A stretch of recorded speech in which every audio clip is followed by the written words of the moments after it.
কথা আল্লাহ তাআলা রাসূলের উপরে ওহী নাযিল করেন। আল্লাহ পাক ডাক দিলেন, ইয়া আইয়ুহার রাসূলু কুলু মিনাত তাইয়্যিবাতি ওয়া আমালু সালিহান। ও আমার আব্বারা ভাইরা পর্দার মানা দিল দিয়ে শোনো, আল্লাহ তাআলা তার রাসূলকে হাবিবকে ডাক দিয়ে বলেন, যার আমল নামায় আগেও গুনাহ নাই, পৃথিবীতেও কোনো গুনাহ নাই, গুনার কোনো বাতাস ঝাড়ে লাগে নাই, তারপরও আল্লাহ তাআলা ডাক দিয়ে হুঁশিয়ার করলেন, হে আমার রাসূল, তুমি আগে হালাল খাও, তারপরে আমলে সালেহ করো। রাসূলকে বলার উদ্দেশ্য হলো এই হালাল খাবারটা হলো সবচাইতে ভালো দামি খাবার। কথা ঠিক না বেটি?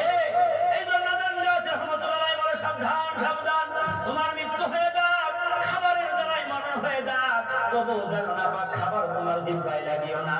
না জানি তুমি খাবার নাপাক খাবে, তোমার দেহটা নাপাক করবে, আর ওই নাপাক অবস্থায় তোমার মৃত্যু হবে, তোমার মৃত্যু হবে তো মুনাফিকি মওত। এই জন্য কখনো সুদের কারবার তুমি করো না। আর সুদের এত ভয়াবহ গুনার কথা উল্লেখ করা হয়েছে যে সুদের ছোট গুনাহ হলো নিজের মায়ের সাথে জিনা করার সমতুল্য গুনাহ। নাউযুবিল্লাহ বলে মানুষ বিবেকবান মানুষও তারপরে ওই গুনার দিকে ধাবিত হয় দুনিয়ার স্বার্থে। কথা ঠিক না বেঠিক বলো? দুনিয়ার লোভে, দুনিয়ায় বড় হবো, হালাল হারাম দেখা দেখি নেই। আরে বাবা, তুমি যত কোটি টাকার মালিক খাও না কেন, কিছু নিয়ে যাইতে পারবো? কথা বলো, নিয়ে যাওয়া যাবে? সব খেয়ে চলে যেতে হবে, যাইতে হবে খালি হাতে। একটা ছোট্ট কাপড়, ঠিক না বেঠিক? একটা সাদা কাপড় নিয়ে যেতে হবে, সেইটা কম দামি হোক আর বেশি দামি হোক, ওটা দেখাশোনা খুব কমই করে, ঠিক কিনা বলুন? সেই কাপড় পরিয়ে অল্প একটু জায়গার মধ্যে রেখে দেবে, কিন্তু আপনি দেখা যাচ্ছে 20 বিঘে 1000 বিঘা জমির মালিক আছে, এমন মানুষ পৃথিবীতে আছে না? তার জন্য সামান্য টুকরো একটু জায়গা, এমন একটা জায়গায় দেবে সেখানে বছরের পর বছর যাওয়া আসা হয় না। কথা ঠিক বলছি তো? সেখানে বছরের পর যাওয়া আসা হয় না। যে জমি অসাল হয়ে গেছে দেখবেন ওইটা আবাদ হয় না, ফসল হয় না, গাছপালাও হয় না, একেবারে পতিতা হয়ে গেছে, বলবে ওই জায়গাটায় বাবা মার কবরস্থান হিসাবে রেখে দিলাম। কথা বলবো? এই জন্য দুনিয়ার সম্পদ নিয়ে আমরা কেউ যাবো না। তাই জামানার মুজাদ্দিদ শিখিয়ে দিয়ে গেলেন, দুনিয়ার শান শওকত জমিদারি বাহাদুরি এগুলি দুনিয়ার কিছু নয়। তিনি সব ছেড়ে দিয়ে একমাত্র আল্লাহর মাহবুব বান্দা হওয়ার জন্য 14টি বছর শরীর জঙ্গলে সাধনা করে আল্লাহ তাআলার পক্ষ থেকে কিনে আনলেন এই ওজিফা, এই নামাজ, এই রোজা, হজ, যাকাতের বাণী নিয়ে এসে বাগবাড়ি মানিকতলা একটা ছোট্ট হুজরা কায়েম করে সারা বিশ্বকে আজকে দিনের দাওয়াতের ব্যবস্থা করেছে। আর এর বিনিময় কারোর থেকে কিছুই গ্রহণ করলেন না। দুনিয়ার সাধারণ একটু খাবার, সেখানে বড় একটা ভালো খাবারের ব্যবস্থাও সেখানে করা হয় না। হাজার হাজার মানুষ সেখানে আসে কেন? সত্যের একটা কথা শোনার জন্য। সুবহানাল্লাহ। লুকমান হাকিম একটা মঞ্চে একদিন বয়ান করছে। লুকমান হাকিমের বয়ান শুনে হাজার হাজার মানুষ সমবেত হয়, কিন্তু লুকমানের সাথে ও তার এক জামানার একজন মানুষ, সে খুব ধনী মানুষ ছিল, সে একদিন এসে জিজ্ঞেস করে, হে লুকমান, তুমি না সেই ছাগল চড়াতে সেই লুকমান? খুব ভালো করে শুনুন তো, তুমি না সেই ছাগল চড়াতে সেই লুকমান? বলে, হ্যাঁ আমি তো ছাগল চড়াতাম সেই লুকমান। তো বলছে, তোমার মজলিসে এত লোক আসে কেন বলো দি? বলে, এত লোক কেমনে আসে, তোমার ইতিহাসটা একটু বলো না, কেন আসে মানুষ তোমার কথা শোনার জন্য? লুকমান সেদিন বলেছিলেন, শোনো, আমি লুকমান জীবনে কোনোদিন একটা মিথ্যা কথা বলি নাই, আমার জবান থেকে কোনোদিন মিথ্যা কথা বাহির হয় নাই। আর আমি লুকমান, আমি অজাতা কোনোদিন কারোর সাথে কোনো গল্প গুজব বেহাপনা কথা বলি না, চুপ থাকি। তাই আল্লাহ তাআলা আমার কথা শুনবার জন্য তাদেরকে আগ্রহ করে দেয়। আজকে আমরা একটু লক্ষ্য করে দেখেছি, আমার মসজিদের কোনো আজে কথা আছে, কোন গল্প গুজবে আছে? আজকে তুতা পাখির মতো চেয়ে আছে মালিকের দিকে। সুবহানাল্লাহ বলবেন না? দুনিয়া সব বিলীন করে দিয়েছেন, আরাম আয়েশ শান শওকত। আজকে কি করলেন? সমস্ত কিছু বিলীন করে দিলেন একমাত্র আল্লাহকে পাবার আশায়। আর সেই মুর্শিদ আজকে পৃথিবীর মানুষদেরকে ডাকলেন, আর এই ডাকে যারা সাড়া দেবে, আল্লাহ রাসূল বলেছেন, আমার পরে যারা থাকবে তাদের ডাকে যারা সাড়া দেবে, বেশক তারা আমি নবী মুহাম্মদ রাসূলুল্লাহকে পেয়ে যাবে। যারা বলেন সুবহানাল্লাহ। আমরা সেই দরবার পেয়েছি, হক দরবার, কামিল ওলি আল্লাহর দরবার। এই দরবারের যে হুকুমগুলি আমরা যেন পুঙ্খানুপুঙ্খানু আমল করতে পারি, আল্লাহ পাক আমাদের সকলকে তৌফিক দান করুন। সকলে বলি আমিন। আল্লাহুম্মা আমিন। ওয়া আখিরু দাওয়ানা আলহামদুলিল্লাহি রাব্বিল আলামিন। একবার হাক্কানি দরুদ শরীফ। বুঝে রাগ হচ্ছে? হাক্কানি দরুদ শরীফ পড়ে আল্লাহ রাসূলুল কারীম। অস্তিকল করতে করতে তো মেলা সময় লেগে যাবে। رحمة للعالمين شافع الذنوب سيدنا ونبينا محمد وعلى آله وأهل بيته وأولاده وذريته وأزواجه وأصحابه وأوليائه وأمته أجمعين كما صليت وسلمت وباركت وباركت على سيدنا إبراهيم وعلى آل سيدنا إبراهيم إنك حميد مجيد সবাই জবান ছেড়ে দিয়ে আকারে দরুদ শরীফ পড়ে اللهم صل وسلم وبارك على نبيك رسولك رحمة للعالمين বড় বন্ধু শুনুন سيدنا مولانا نبينا শেষ করতে বেশি রাত হয়ে যাবে না وعلى آل سيدنا إبراهيم إنك حميد مجيد محبت সাথে দরুদ শরীফ পড়ে اللهم صل وسلم وبارك على نبيك رسولك الكريم رحمة للعالمين شافع المذنبين سيدنا مولانا نبينا محمد وعلى آله وأهل بيته وأولاده وذريته وأزواجه وأصحابه وأوليائه وأمته أجمعين كما صليت وسلمت وباركت وباركت على سيدنا إبراهيم وعلى آل سيدنا إبراهيم إنك حميد مجيد ওমর আব্বার ভাইরা সেই বিশ্বনবী মুহাম্মদ রাসূলুল্লাহ সাল্লাল্লাহু আলাইহি ওয়াসাল্লাম তিনি কত কষ্ট করেছেন সেই এক নিয়ম নীতি নিয়ে বাগবাড়ি মানিক দাঁড়ায় ফকিরি হুজরা বড় কায়েম করলেন সুবি মুক্তি আজান গাছে রহমাতুল্লাহ আলাইহি নবীজি মার খেয়েছেন দিনের দাওয়াত দিতে গিয়ে কথা বলুন দিনের দাওয়াত দিতে গিয়ে মার খেয়েছেন আবু জেহেল এমন চক্রান্ত করেছেন যে রাসূলকে রাতের আধারে পাথর নিক্ষেপ করে মারা হবে ঠিক না বেঠিক রাসূলকে রাতের আধারে পাথর নিক্ষেপ করে মারবো তার কোন দিক থেকে যখন ফেরানো গেল না আবু জেহেল একদিন কি করেছেন যেই রাস্তা দিয়ে প্রত্যেকদিন নবীজি মসজিদে গিয়ে নামাজ আদায় করে সেই রাস্তার মাঝখানে একটা কুয়া কেটেছেন একটা ওয়াকিয়া শোনো নবীজিকে আল্লাহ তাআলা কত ভালোবাসতেন কত পাওয়ারফুল করে বিশ্ব নবীকে পৃথিবীতে পাঠিয়েছিলেন রাস্তার মধ্যখানে এমন ভাবে কুয়া করেছেন যার সাইডে কোনো যাওয়ার জায়গা নাই গেলেই কুয়ার মধ্যে পড়বে কোথায় পড়বে কুয়ায় পড়বে তো নবীজি প্রত্যেকদিন সেই রাস্তা দিয়ে যায় সেই রাস্তা দিয়ে আবার নামাজ আদায় করে ফিরে আসে তাহাজ্জুদের সময় মসজিদে চলে যায় আল্লাহ তাআলা জিবরিলকে দিয়ে বলেন আমার রাসূল যেন আজকে ওই রাস্তা দিয়ে মসজিদে যায় সুবহানাল্লাহ বলেন যে রাস্তা দিয়ে প্রতিদিন যায় জিবরিল বলেন ইয়া রাসূলুল্লাহ আপনি আজকে অন্য রাস্তা দিয়ে যাবেন প্রতিদিন এক রাস্তা দিয়ে যান আল্লাহর নবী বিশ্ব নবী অন্য রাস্তা দিয়ে মসজিদে চলে গেছে আর আবু জেহেল লোক সৈন্য সব নিযুক্ত করে রেখেছে কুয়ার পাশে এই রাস্তা দিয়ে যখন এতিম মানুষ যার মা নেই বাবা নেই এমন এতিম বিশ্ব নবী মার গর্ভে যখন 6 মাস বয়স তখন পিতা দুনিয়া থেকে বিদায় নিয়ে চলে গেলেন আল্লাহু আকবার 6 বছর বয়সে মা আমিনা শিশু মুহাম্মদকে রেখে বিদায় নিয়ে চলে গেলেন আবু জেহেল বলেন এতিম আব্দুল্লাহর বেটা মুহাম্মদ এই রাস্তা দিয়ে মসজিদের দিকে যাবে যখনই কুয়ায় পড়ে যাবে চতুর্দিক থেকে তোমরা পাথর নিক্ষেপ করে তারে শেষ করে দিবা কিন্তু আল্লাহ তাআলা রাসূলকে অন্য রাস্তা দিয়ে মসজিদে পৌঁছে দিয়েছে আজকে রাস্তায় যাবে না রাস্তার মধ্যে বিপদ আছে রাস্তায় কি আছে বিপদ আছে ভোর হয়ে যাচ্ছে সুবহ সাদিক হবে ভাব সারা রাত আবু জেহেলের ঘুম নেই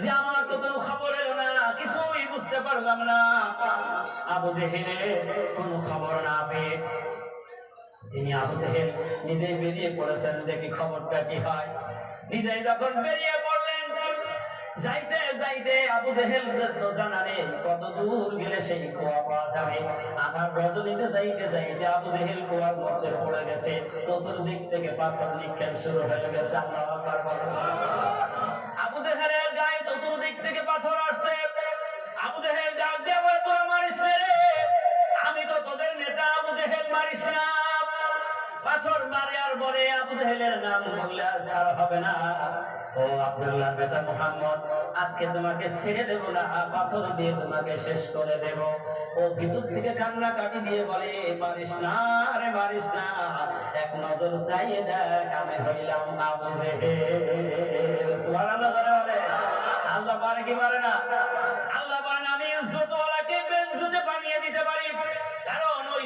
আবু জেহেল বড় ইজ্জত আর মনে করতো, রাসূলকে বেইজ্জতি করবে এটা সে মনে করতো। কিন্তু আমার মালিক আল্লাহ তাআলা বলেন তুরিজুল লাইলা ফিন নাহারি ওয়া তুরিজুল নাহারা ফিল লাইল ওয়া তুখরিজুল হাইয়া মিনাল মাইয়িতি ওয়া তুখরিজুল মাইয়িতা মিনাল হাইয়্যি ওয়া তারযুকু মান তাশাউ বিগাইরি হিসাব। ওর মধ্যে কিছু চালাক আছে তো, আরে ও তো যাচ্ছেই শেষে, দেখি না কেন দেখে আসে, দেখে যে আবু জেহেল।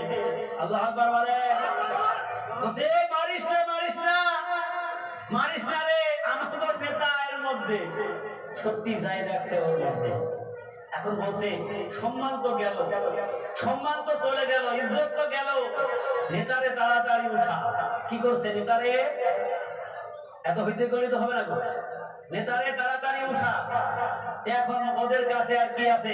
বল খাজুর গাছের খুঁটি লাগা, এই রশি লাগা, যত রশি দেয় আবু জেহেল তত নিচে চলে যায়। সুবহানাল্লাহ। আবু জেহেল তত নিচে যায়। আবু জেহেল বলছে তোদের রশি দেওয়ার কাজ হবে না, তোদের রশি দেওয়ার কাজ হবে না, তাড়াতাড়ি খবর দে আমার ওই ভাসতে মুহাম্মদকে খবর দে, মুহাম্মদ ছাড়াই পথ থেকে আমার আর কেউ উঠাতে। আল্লাহু আকবার জোরে বলে। নবীজির কাছে খবর গেল, আমরা হইলে বলতাম মরিয়েছে মরুক, আহা, কিন্তু তিনি কে? আল্লাহ বলছেন আমার পয়গম্বরকে আমি দুনিয়ায় পাঠিয়েছি, ওমা আরসালনাকা ইল্লা রাহমাতাল লিল আলামিন। জোরে বলুন না সুবহানাল্লাহ। নবীজির কাছে খবর গেল, আবু জেহেল কোয়ার মধ্যে, সাথে সাথে বিশ্ব নবী দেরি না করে চলে আসলেন। দেরি না করে যখন নবী এসে দেখলেন চাচা আবু জেহেল কোয়ার মধ্যে মার খেয়ে শরীর ফেটে ফেটে রক্ত বাহির হয়ে গেছে, পাথরের আঘাতে শরীর দুর্বল করে ফেলেছে। ডাক দিয়ে বলে চাচা আপনি এত বিপদের মধ্যে কেন পড়েছেন? চাচা আপনাকে আমি তুলে নেব, কোনো অসুবিধা হবে না, কিন্তু একটা কারণ হলো আপনি ওয়াদা করেন আপনি কি কালেমা পড়ে ইসলাম কবুল করবেন?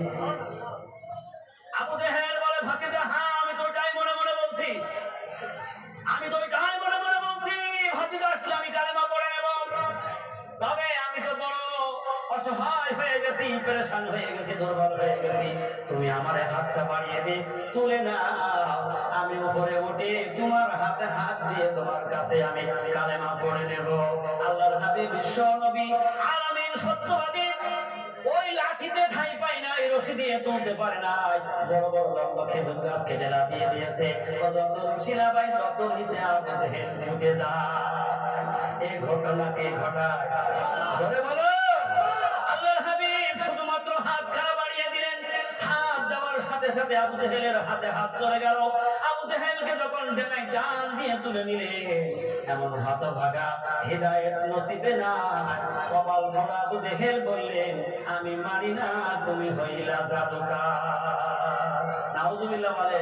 এইজন্য হিদায়াত কিসমতে থাকা লাগে কি লাগে না? এত কিছু দেখার পরও আবু জেহেল হিদায়াতওয়ালা হইতে পারে না। এই জন্য আমরা যতই যা করি হিদায়াত পাইতে হলে হিদায়াতওয়ালার কাছে যাইতে হবে, ঠিক না বেঠিক? হিদায়াতওয়ালার কাছে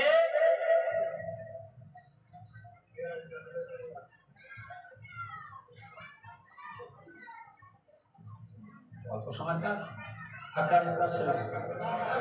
অল্প সময় হবে।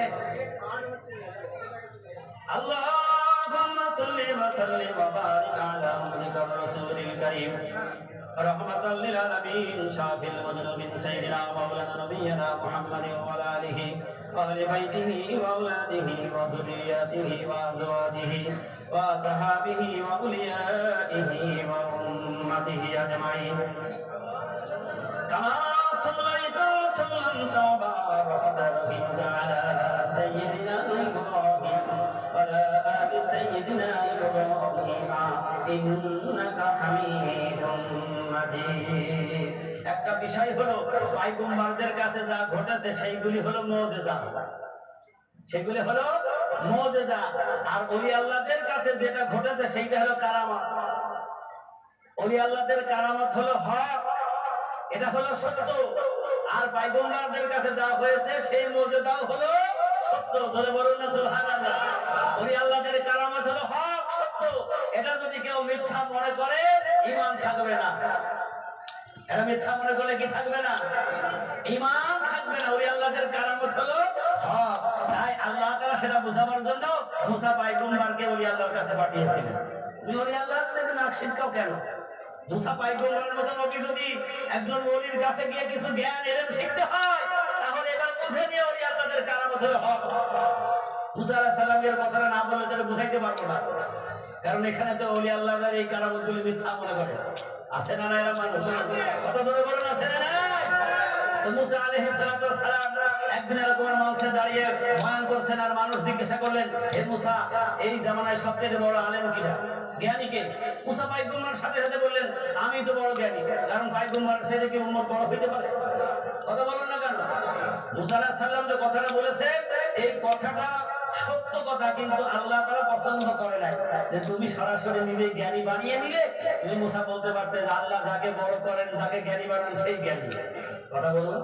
সাথে সাথে আল্লাহ পক্ষ থেকে এসে গেল যে মুসা, তোমার সেই তো জ্ঞানী আমার বান্দা আছে, তুমি তার কাছে গিয়ে কিছু ইলম জ্ঞান শিখে এসো। তখন তো মুসা আলাইহিস সালাম বললেন, আমি কেমনে যাব, কিভাবে যাব, ঠিকানা জানি না। তখন আল্লাহ তাআলা বলল, বাজার থেকে একটা শৈল মাছ কেন। শৈল মাছ চেনেন তো? আপনারা খুব খান শৈল মাছ, চেনেন যেহেতু খুব খান। তো শৈল মাছ কেন? শৈল মাছটা কুটে তেল দিয়ে ভাজি করো।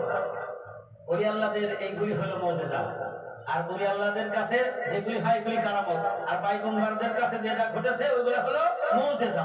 তো একটা শৈল মাছ কোটো তেল দিয়ে ভাজো, ব্যাগে করো, মাছটা ব্যাগের মধ্যে থেকে যখন লাফ দিয়ে চলে যাবে, সেইখানে গিয়ে তুমি তালাশ করবে, ডাক দেবে, তোমার সাথে আমার বন্ধু, আমার ওলি তোমার সাথে দেখা করবে। তো সেটা দুই সাগরের মোহনার যে খোঁজ করবে, দুইটা সাগরের মোহনা সেইখানে আছে। আল্লাহ রাব্বুল আলামিন মুসা পয়গম্বরকে বলেন, মুসা পয়গম্বর ব্যাগে করে ভাজা মাছ নিয়ে রওনা করেছেন খাদের সাথে, নদীর কিনার দিয়ে চলে যাচ্ছে দুই সাগরের মোহনার তালাশে।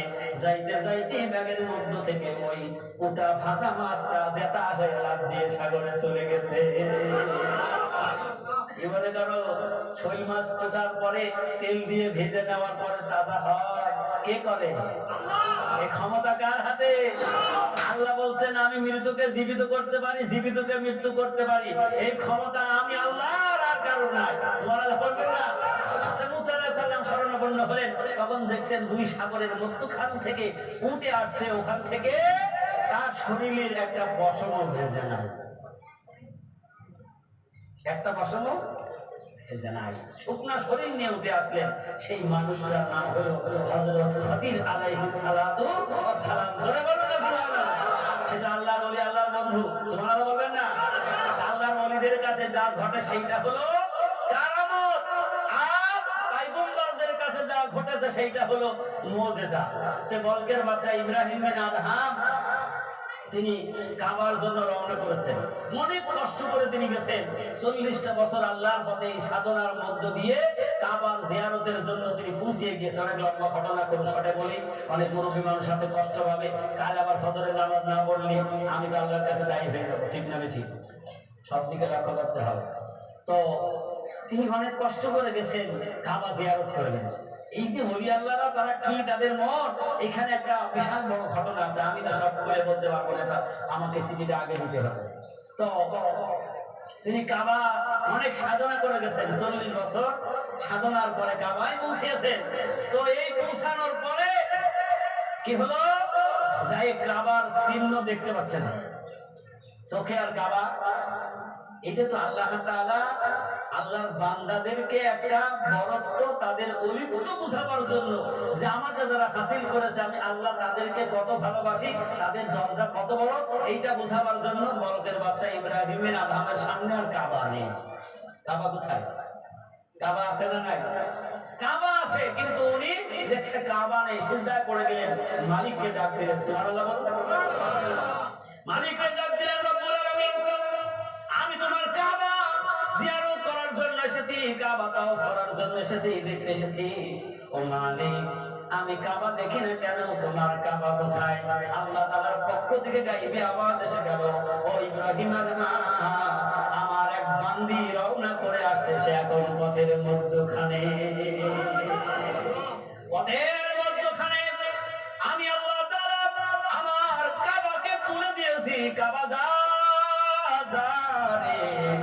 যে আমার জন্য সব ছেড়ে দিতে পারে।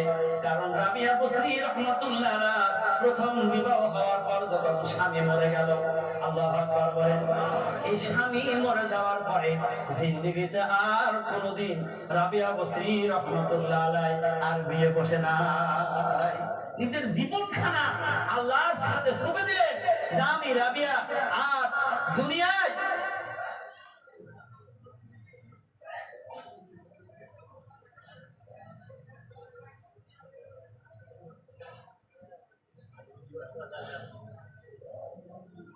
বুঝতে পারছেন কথাটা?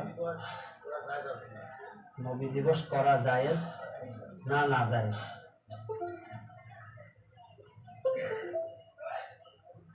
কোনটা ধর্ম?